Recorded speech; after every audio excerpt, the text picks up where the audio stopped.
We have a great snack room in our department, but in all honesty, there are amazing mentors in our department who truly care about the young members on our team, and they want us to grow in our careers and help us out when we're first coming out of college.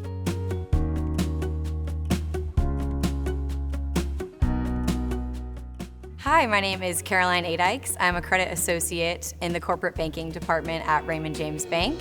I work on the commercial real estate team. I've been here full-time for about a year, but I also worked as a summer intern. When I'm explaining my job to my parents, I would say as a credit associate, I create financial reports and prepare models to evaluate the credit risk of companies. My favorite thing about my job, I would say, getting to work on a wide variety of deals in the commercial real estate industry, whether that be industrial, multifamily, medical office, just to name a few.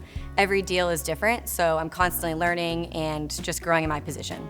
The most interesting project I've worked on would be the refinance of a loan for a hotel REIT. The REIT owns hotels all across the country, so it's exciting to travel to a city and you see the hotel that you helped fund the acquisition for. So growth in my role, I would say, is you slowly move towards underwriting a loan by yourself without the help of a banker above you.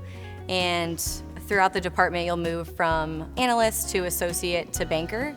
And that's the main timeline in the department. My job matters to Raymond James because I have to complete accurate and effective credit analysis, which attributes to a healthy loan portfolio at Raymond James Bank. My job matters to me because it provides me with a sense of accomplishment, and I'm grateful to attribute to the firm's success. I love all of my coworkers, and they all help me grow in my career.